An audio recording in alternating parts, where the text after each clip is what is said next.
asiento, hermanos. Muy buenas noches. Que el Señor les bendiga. Es un privilegio maravilloso, hermoso para mí poder compartir la palabra de Dios con cada uno de ustedes en esa noche. Los seres humanos, por naturaleza, siempre estamos anhelando tener más. Es difícil saciar la necesidad de los seres humanos. Siempre queremos más comida, siempre queremos más ropa, siempre queremos más salario, siempre queremos más y más. La Biblia dice que si nosotros pedimos a Dios sabiduría, Él nos la dará, y nos la dará en abundancia. En esa noche yo pregunto, ¿cuántos quieren recibir la sabiduría de Dios? Incline su rostro, vamos a orar. Padre, en el nombre de Jesús, en esa noche te damos gracias. Gracias por este tiempo maravilloso, Señor, porque nos permites poder meditar en tu santa palabra, Señor. Y hoy sabemos que hay muchos aquí, Señor, que han venido necesitados de una palabra, Señor, de salvación. Hoy es el día de buenas nuevas. Hoy es el día de salvación. Señor, no tenemos otro lugar a donde ir, únicamente a tu presencia. Te pedimos en el nombre de Jesús que en esa noche tu Espíritu Santo se derrame sobre nuestras vidas y abra nuestro entendimiento y podamos hoy, Señor, entender este mensaje maravilloso que nos has preparado. En el nombre de Cristo Jesús te damos gracias, Señor. Quédate con nosotros. Amén y amén. Bien, en una ocasión un monje viajero o un monje andariego se encontró en uno de sus viajes una piedra preciosa, era un diamante. Aquel diamante tenía un gran valor monetario y él lo guardó en su bolso. En una ocasión, cuando se encontró con un viajero, estaba revisando su saco, su maleta, para ver si había alguna provisión que pudiera compartir con aquel viajero. Y se encuentra, cuando está sacando todas las cosas, saca aquella piedra preciosa. El viajero se le van los ojos y le pide a aquella piedra que se la obsequie, que se la regale. El monje accedió, se la dio, el viajero la guardó en su maleta y continuó su viaje muy contento porque aquel día le habían regalado un diamante que tenía un gran valor. Pasar el tiempo, el viajero regresó donde estaba el monje y es interesante que cuando llega y se encuentra con el monje, le dice, he venido para regresarte esa piedra preciosa que me regalaste. El monje, sorprendido, no logra comprender, porque aquella piedra era muy valiosa. Y le dice el viajero, quiero que me des algo mejor que esa piedra preciosa. Quiero que me des o que compartas conmigo el valor y el carácter que te hizo que me regalaras esa piedra preciosa. Estimados hermanos, en nuestra vida hoy, en nuestra actualidad, en nuestra sociedad, los seres humanos vivimos únicamente pensando en lo que pueda beneficiarnos a nosotros mismos. Es difícil poder pensar o desprendernos para compartir con aquel que necesita algo. En estos días hemos estado predicando sobre los atributos de Dios. La semana pasada se predicó sobre la santidad. El día de hoy quiero tocar un tema interesante y es el tema de la justicia de Dios. ¿Es justo Dios? Claro que es justo. Pero haciendo una regla general, la justicia es nada más y nada menos recibir lo que nos merecemos. Mire, es justo que si usted siembra frijoles, hablando en la agricultura, usted coseche frijoles. Eso es justo. No es justo que usted siembre maíz y coseche arroz. Eso es imposible. La justicia de Dios es similar a esa justicia en la agricultura. Lo que uno siembra, eso cosecha. Si usted siembra espinas, va a cosechar espinas. Si usted siembra papas, que es muy suave, va a cosechar papas. Es así de simple.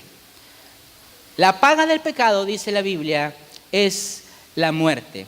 Y quisiera iniciar pensando en esto.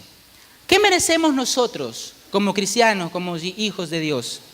O una persona que no conoce al Señor Jesús todavía. ¿Merecemos morir? Claro que merecemos morir. ¿Merecemos sufrir? Claro que merecemos sufrir.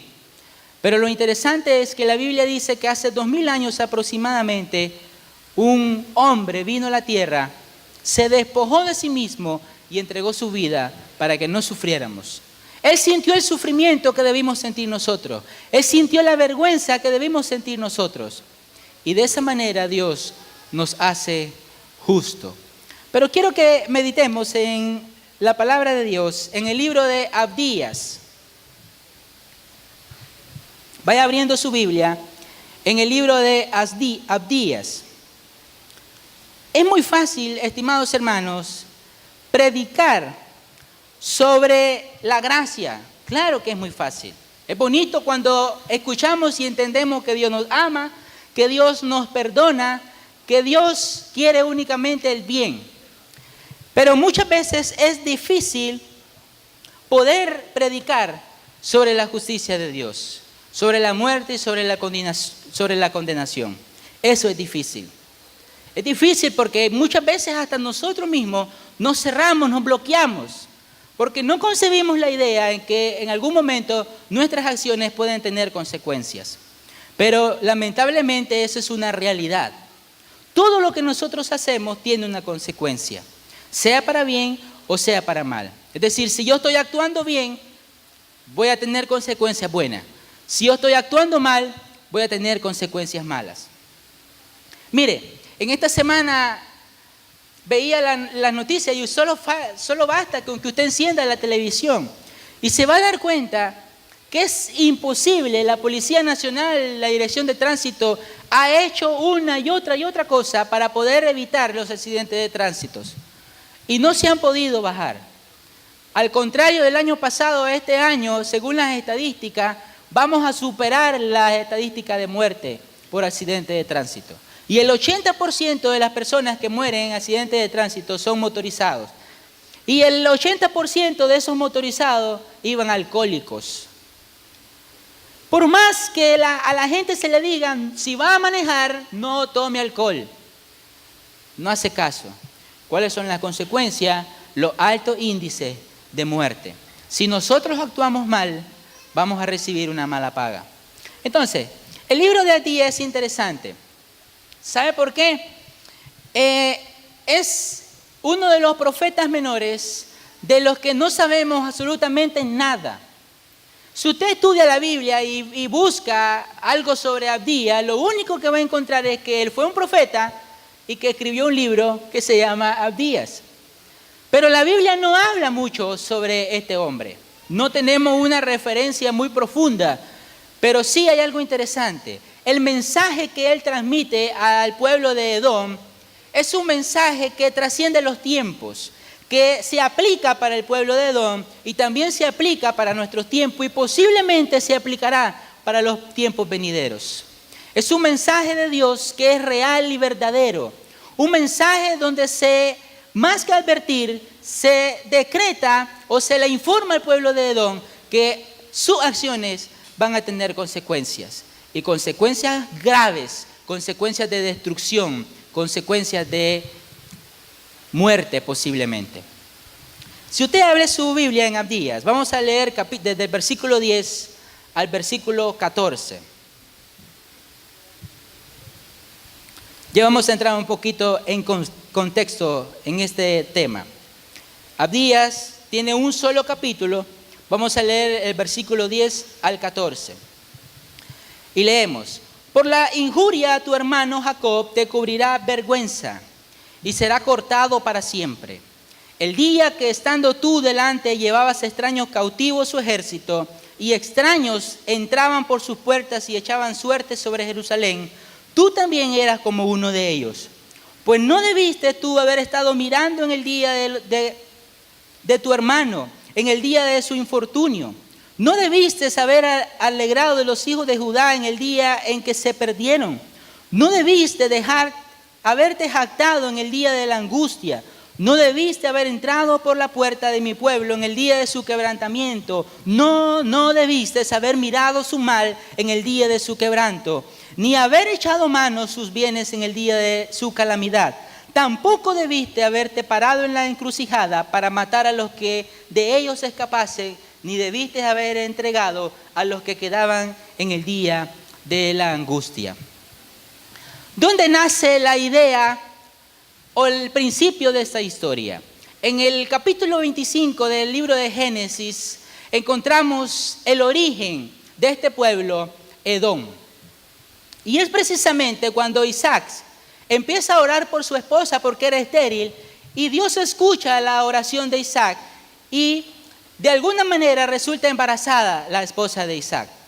Esta mujer siente que dentro de su vientre habían dos seres y que peleaban entre sí. Fue a consultar a Dios y Dios le dice que efectivamente de esos dos que iban a nacer, iban a haber dos naciones que vivirían peleando entre sí. Nacen, dice la Biblia que primero nació Esaú y pegado de su pie venía Jacob.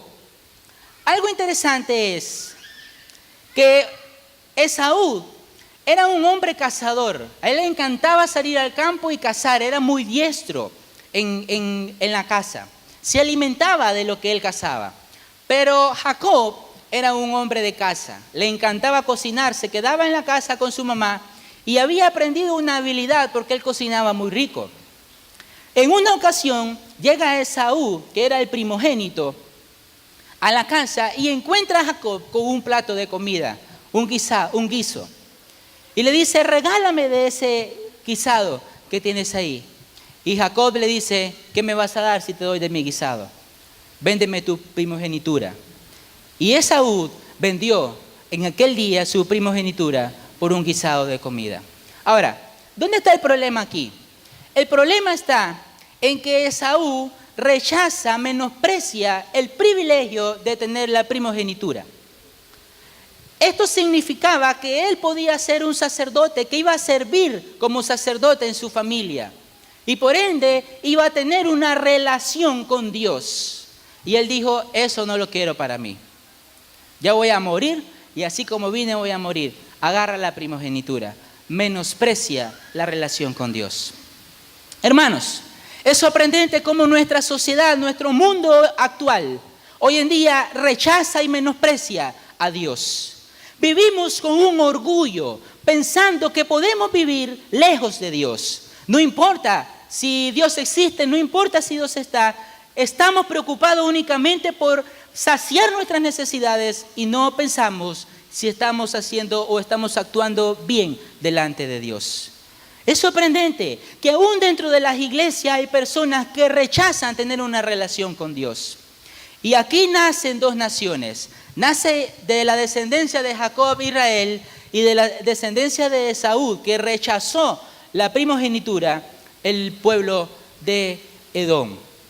Hay algo interesante en esa historia.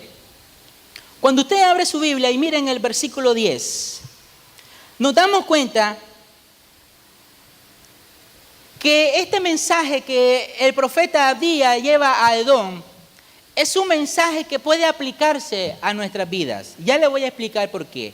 En el versículo 10, del 10 al 14, puedo encontrar 3 pecados de los cuales Dios acusa fuertemente a Edom. El primero está en el versículo 10. Mire lo que dice en el versículo 10. Por la injuria de tu hermano Jacob, te cubrirá vergüenza y será cortado para siempre. Y dice el 11. El día que estando tú delante, llevaban extraños cautivos su ejército y extraños entraban por sus puertas y echaban suerte sobre Jerusalén, tú también eras como uno de ellos. Mire lo que dice el 12. Pues no debiste tú haber estado mirando en el día de tu hermano, en el día de su infortunio. Aquí está el primer pecado que comete Edom. Y es la indiferencia ante el dolor de su pueblo hermano, Israel. Cuando los babilonios entran a invadir Israel, Edom, que estaba sobre una montaña, se podía ver, únicamente lo que hizo fue quedarse de brazos cruzados viendo cómo saqueaban el pueblo de Israel. Aquí vemos que el Señor aborrece la indiferencia. Hermanos, hoy en día esa es una señal de debilidad de nuestra iglesia actual. Somos indiferentes ante las necesidades de los demás. Hay una insensibilidad ante el dolor ajeno. Muy poco estamos preocupados por suplir las necesidades de los demás. Muy poco visitamos enfermos. Muy pocos ayudamos a aquel necesitado. Hay mucha gente que se acerca y dice, hermano, ore por mí. Mi familia no tiene nada que comer. Y uno dice, bueno, vamos a orar. Y oramos. Pero no debemos quedarnos con la oración. Vamos a orar, pero también le vamos a regalar unas 2 libritas de arroz y unas 2 libritas de frijoles. Pero muchas veces cargamos ese trabajo únicamente a Dios cuando nosotros tenemos una responsabilidad como iglesia. ¿Cuánta gente muere con dolor, en tristeza, que está alrededor de usted, que necesita una palabra de aliento, que necesita que le hable de Dios? Y usted que dice creer en un Dios poderoso que transforma, que edifica, que sana enfermedades, que libera a los cautivos, no tiene esa capacidad para ir y hablarle de Cristo a aquel que necesita. El Señor empieza a reclamar al pueblo de Edom porque ellos se habían quedado de brazos cruzados cuando el pueblo de Israel estaba siendo atacado e invadido. No debiste quedarte mirando, le dice el Señor a Edom. Aquel día en que tu pueblo hermano estaba siendo atacado. ¿Qué estamos haciendo nosotros por las necesidades de nuestro prójimo? Y vuelvo y repito, ¿en qué servimos en nuestra iglesia? ¿Qué es lo que usted está haciendo por la iglesia? No estoy hablando de la iglesia únicamente el cuerpo de Cristo. Estoy hablando de la iglesia en términos generales. ¿Qué está haciendo usted para la obra de Dios? ¿Está ayudando a aquel que necesita o simplemente se está quedando de brazos cruzados, como lo hizo Edom? Me llama poderosamente la atención,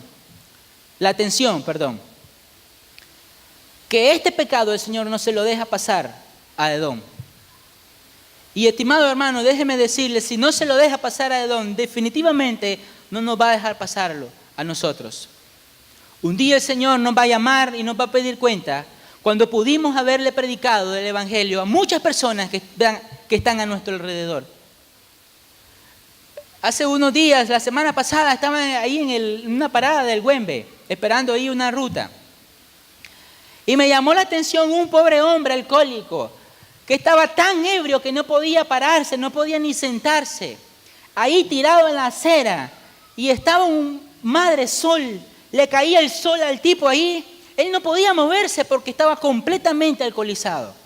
Y la gente pasaba por encima de él. Muchos hasta lo regañaban porque decían que estaba estorbando el camino. Hasta que miré un hombre que estaba luchando para mover a aquel pobre alcohólico y ponerlo en la sombra. Me impactó tanto que decidí ayudarle a mover a aquel alcohólico. ¿A cuántas personas nosotros conocemos que viven cautivos por el alcoholismo y no nos hemos atrevido a predicar el Evangelio? ¿A cuántas personas nosotros conocemos que todos los días viven un sufrimiento y no hemos tenido la madurez, la fuerza para ir y predicarle de Dios? Un Dios poderoso, un Dios libertador, un Dios que cambia, que transforma, que liberta, que sana. Pero muchas veces estamos como el pueblo de Edom, de brazos cruzados. El segundo pecado que podemos ver que el Señor llama fuertemente la atención a Edom está en el versículo 13. Porque Edom va más allá de la frescura de únicamente mirar el dolor ajeno. Miren el versículo 12. Pues no debiste tú haber estado mirando en el día de tu hermano, en el día de su infortunio. No debiste haberte alegrado de los hijos de Judá en el día en que se perdieron. Además de haberse quedado de brazos cruzados, Edom se alegró porque su pueblo hermano había sido atacado y destruido. Es triste, hermanos, Aún en nuestras iglesias, nosotros encontramos gente que se alegra por el mal ajeno. Es triste. Mire, estaba recordando cuando estaba preparando este mensaje, hace un tiempo estábamos en una finca y andaba una muchacha con su hijo.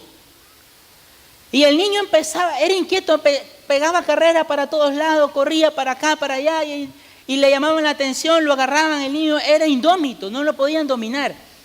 En una ocasión, cuando vamos caminando hacia la finca, hacia la huerta donde estaban sembrados, el niño tropieza y cae encima de un cerco de alambre de púas. Ahí cayó, se rayó, se cortó. Y el niño empieza a llorar del dolor porque cayó encima de un alambre de púa. Y me sorprende a mí. ¿Sabe qué hizo la mamá? Se lo levantó a golpe. Le empezó a dar y le daba y le daba y le daba. Como que si no era suficiente con los hincones y las cortadas que se hizo con el alambre de púa. Yo le dije, ¿pero qué haces? ¿Cómo es posible que una madre pueda darle a su hijo y darle? Mire, a mí me da tristeza cuando escucho a predicadores y hermanos, con mucho respeto lo digo, que dicen aquí que la Biblia respalda que el palo compone. Porque eso no es cierto. Ahora, ¿qué tiene que ver esto? Cuando la madre vio a su hijo cortado y sufriendo, lo normal, lo correcto que debió haber hecho es levantarlo, curarle sus heridas y tratar de darle consuelo. Pero no, al pobre chavalito creo que le dolió más la tunda que le dio la mamá que la caída. Hermanos, muchas veces nosotros vemos la dificultad del otro y más bien hacemos que sea más fuerte. Y eso hizo Edom. Edom no solo se quedó cruzado viendo cómo saqueaban, fue y también fue parte de ese motín. Es triste cuando nosotros vemos. Ahora, lo maravilloso de esto, y cuando yo veo esto, es que la idea de Dios no es una idea como esta madre bárbara que malmató a su hijo. La idea que yo tengo de Dios y que la Biblia refleja es de un Dios amoroso, de misericordia. Aunque Edom se le estaba dando una sentencia, eran los frutos de su acto los que se le estaba dando a Edom por el profeta Abdías. Nosotros hoy en día tenemos la oportunidad de poder hacer un alto en nuestra vida y analizar lo que estamos haciendo. Porque no todo está perdido. Y muchas veces nosotros pensamos que todo está perdido, que ya no podemos seguir, que la dificultad en el matrimonio es demasiado y no tiene solución, que la situación financiera es muy difícil, ya no podemos hacer nada. El vacío que tenemos en nuestros corazones es tan grande que es imposible que algo lo pueda llenar. Pero déjenme decirle algo en esa noche, estimados hermanos. Sí hay una esperanza, sí hay una solución, se llama Cristo Jesús, que hace 2000 años vino a la tierra a morir por usted y por mí. Porque nos amó tanto que se despojó hasta lo más profundo por amor a usted y a mí. Hay una esperanza. Pero entonces, ¿qué estamos haciendo? ¿Seguimos como el pueblo de Edom o vamos a hacer un alto en nuestra vida? Edom va mucho más allá. Y mire la tercera cosa que hace Edom. La primera fue la indiferencia, la segunda se alegra por la malo. Y mire la tercera. En el versículo 13. No debiste haber entrado por la puerta de mi pueblo en el día de su quebrantamiento. No debiste haber mirado su mal en el día de su quebranto, ni haber echado mano a sus bienes en el día de su calamidad. Ellos más bien, después que había entrado Nabucodonosor y había saqueado, fueron a ver lo que había quedado para llevárselo y no dejar absolutamente nada. Y más allá todavía, cuando la gente iba huyendo de Nabucodonosor, dice que ellos iban y los atrapaban y los entregaban a los enemigos. Ya era una maldad plena en el pueblo de Edom. Y Dios le dijo, eso no te lo voy a perdonar. Eso no tiene perdón. Porque viste a tu hermano. El pueblo de Israel eran primos hermanos. Ellos debían amarse, debían tener todas las cosas en común. Pero ¿sabe qué fue lo que pasó? El pueblo de Edom decidió vivir una vida apartado de Dios, lejos de Dios. Una vida orgullosa. ¿Sabe qué es el orgullo en la vida del ser humano? Es ese sentimiento de suficiencia, de autosuficiencia. No necesitamos de Dios. Yo no necesito de Dios. ¿Para qué? Y Dios nos busca, Dios nos llama, el Señor nos llama, que sirvamos, que hagamos algo por la obra. Y nosotros decimos, no, eso no me interesa. Igualito como Esaú cuando desechó su primogenitura. Igualito como Edom, que decidió vivir una vida arrogante, separada de Dios, alejada de Dios. Pero ¿sabe qué es lo más interesante de esto, estimados hermanos? Que nuestra condición no es de todo igual que la de Edom. Nosotros tenemos una esperanza. La Biblia dice en Isaías 53:3 que Jesús sufrió nuestro dolor. ¿Qué era lo que merecía Edom? El versículo 10 lo dice. Mire bien. Por la injuria de tu hermano Jacob te cubrirá vergüenza. El pecado lo que produce en el ser humano es vergüenza. Y se lo puedo confesar a usted públicamente como una experiencia muy propia. Quizás los que conocen mi testimonio saben de lo que hablo. No hay cosa más horrorosa cuando uno se encuentra descubierto en el pecado. La vergüenza que uno siente. Porque no quiero que me miren, no quiero que piensen. La idea que yo tenía cuando cometí un pecado en la iglesia era nunca más pisar un pie en la iglesia. Nunca más venir a los pies del Señor porque me daba vergüenza venir. Cuando Adán y Eva comen del fruto y desobedecen a Dios, lo primero que entra a su vida era vergüenza. Es lo que merecía el pueblo de Edom. Y estoy completamente seguro, hermanos, que es lo que merecemos nosotros. Nosotros merecemos pasar vergüenza, sí. Pero algo maravilloso es que Jesús hace 2000 años vino y murió en una cruz para Él pasar la vergüenza que debimos haber pasado nosotros. La segunda cosa ahí en el versículo 10 dice, y serás cortado para siempre. La paga del pecado es muerte. Nosotros lo que merecemos si vivimos una vida de pecado es la muerte. Pero hace 2000 años vino Jesús y murió por mí y por usted. Y por esa razón no podemos ser cortados. Por esa razón nosotros tenemos hoy la oportunidad de acercarnos a Dios y adquirir ese perdón que tanto necesitamos. Hermanos, ya es tiempo que dejemos de vivir una vida orgullosa, absoluta, lejos de Dios. Porque muchas veces, aunque venimos a la iglesia, cantamos, levantamos las manos y decimos creer en Jesús, muchas veces vivimos una vida apartada de la presencia de Dios. Porque no oramos, no leemos la Biblia, no tenemos una comunión con Dios.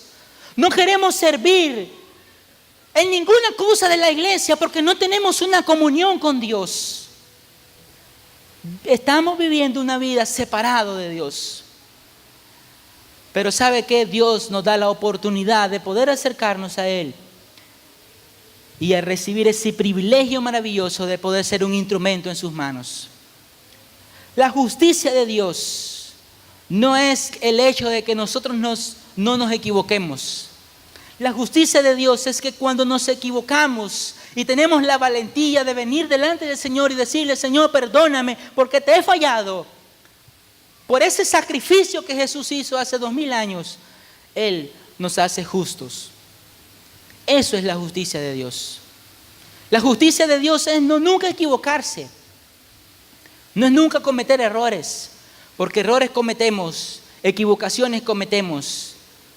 Pero el hecho de tener esa oportunidad de poder acercarnos a Dios por ese sacrificio maravilloso que hizo Jesús, es que nosotros podemos estar delante de la presencia de Dios y ser un instrumento en sus manos. Voy invitando a los hermanos músicos que vayan pasando, voy terminando. Comparto Filipenses capítulo 2.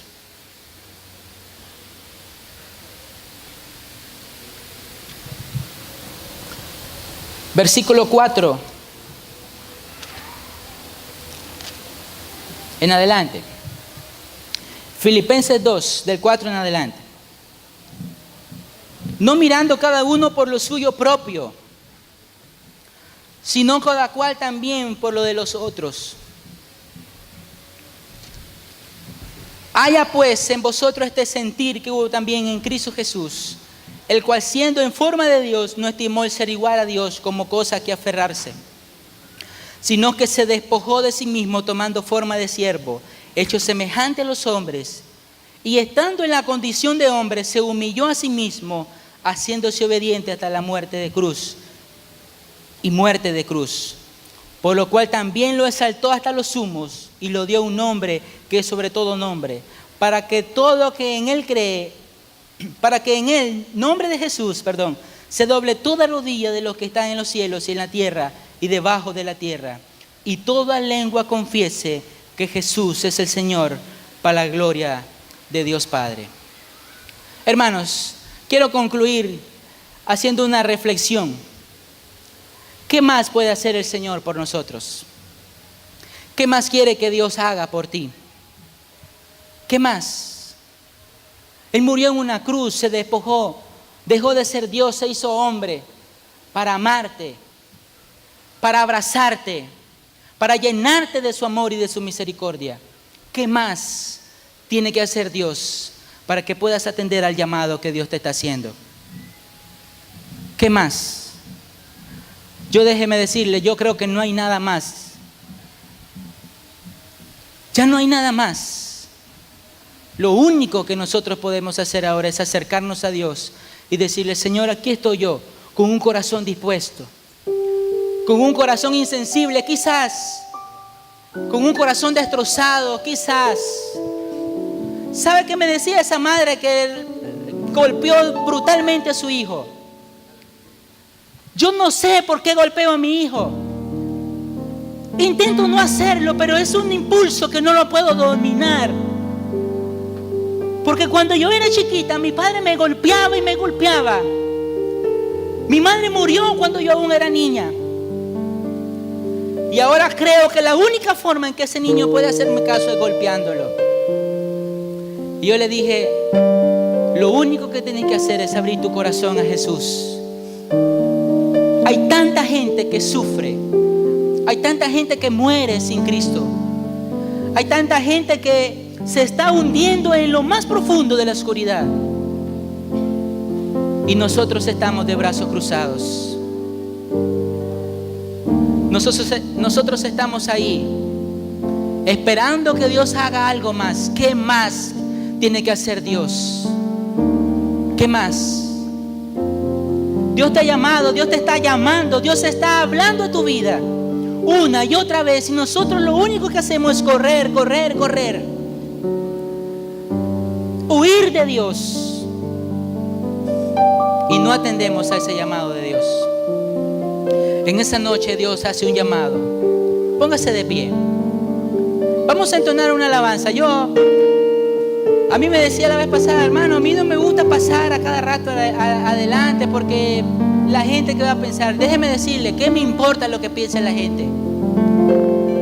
Todos los días, si es posible, debemos de venir delante de la presencia de Dios y decirle: Señor, aquí está mi corazón, aquí está mi vida, aquí está mi mente.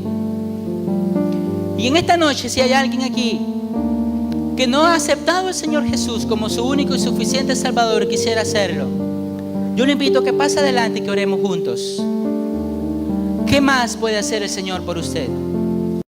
¿Habrá alguien esa noche que quisiera aceptar al Señor Jesús y decirle: Señor, aquí está mi corazón, dolido por problemas en el matrimonio, destrozado por problemas económicos? No importa cómo esté, aquí está mi corazón. ¿Habrá alguien esa noche? Yo lo invito a que pase adelante y oremos juntos. Y también quiero hacer un llamado a aquellos que Dios ha estado llamando a servir en su obra, pero todavía han estado indecisos. Y que le podamos decir al Señor: Señor, aquí está mi vida. Yo quiero sembrar para bien, para cosechar para bien. ¿Qué está cosechando usted? ¿Qué le está enseñando a sus hijos? ¿Le está enseñando el servicio en la obra de Dios?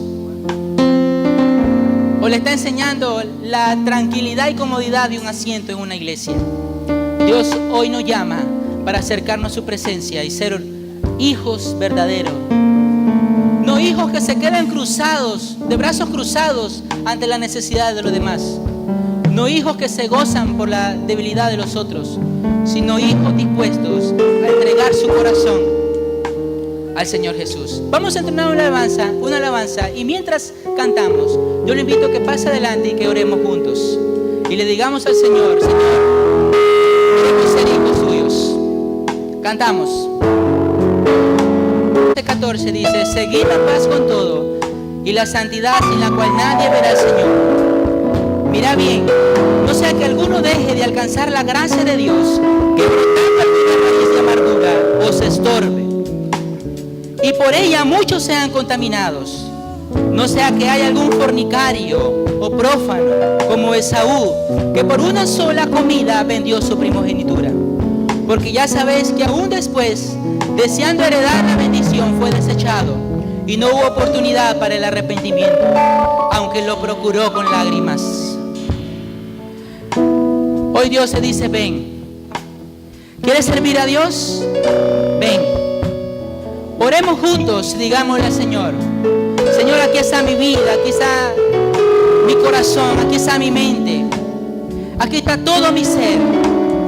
Quizás lastimado, quizás golpeado, quizás destruido, no importa cómo esté.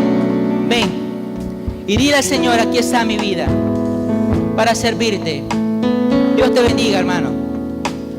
Oramos al Señor. Padre, en el nombre de Jesús, en esta hora te damos gracias, Señor. Señor, gracias porque has hecho tanto por nosotros, Señor.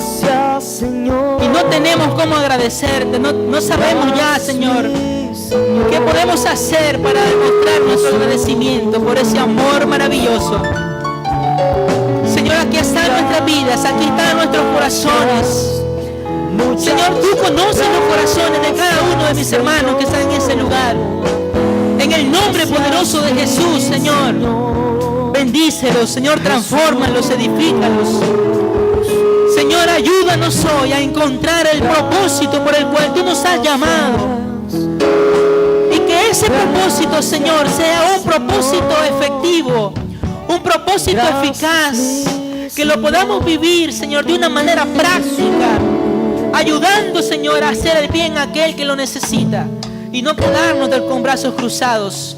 En el nombre poderoso de Jesús, Señor. Señor, solamente tú conoces la vida de mi hermano que ha pasado aquí al frente. En el nombre poderoso de Jesús, Señor, hoy recibe su corazón, recibe su cuerpo, recibe su mente. Y en esta hora, Señor, restaura su vida. Restaura nuestras vidas también, Señor, porque muchas veces hemos sido arrogantes, hemos sido orgullosos, Señor. Cuando hemos pensado, Señor, que todo está perdido, Señor, sabemos que tú nos has sacado de ese lugar. Cuando aún pensamos que todo estaba oscuro, Señor, tu luz alumbró nuestro camino. Cuando pensábamos que no teníamos esperanza, Señor, sabemos que tú eres un Dios fiel y poderoso y nos has ayudado en medio de esa dificultad. En el nombre poderoso de Jesús, Señor, hoy queremos ser instrumentos tuyos, Señor. No queremos ser como Edom, Señor, que recibió tu juicio, Señor, justo. Hoy, Señor, nos acercamos para recibir tu justicia a través del arrepentimiento de los pecados. Hoy nos arrepentimos por nuestros pecados, Señor, y te pedimos que nos perdones. Perdona nuestros pecados, Señor. Perdónanos, Señor, porque hemos descuidado nuestro altar, hemos descuidado nuestra comunión contigo, Señor. Aún sabiendo, Dios, que tú nos has ayudado en medio de la dificultad, aún sabiendo que tú eres fiel, Señor, muchas veces hemos sido infieles, por eso te pedimos perdón. Y hoy nos acercamos a tu presencia, Señor, únicamente para pedir tu misericordia. Ten misericordia de nosotros. Ten piedad de nuestra alma, Señor, y recibe toda nuestra vida y todo nuestro ser para servirte, para adorarte, para exaltarte. En el nombre poderoso de Jesús te damos gracias, Señor. Amén y amén. Denle un fuerte aplauso, Señor. Dios le bendiga.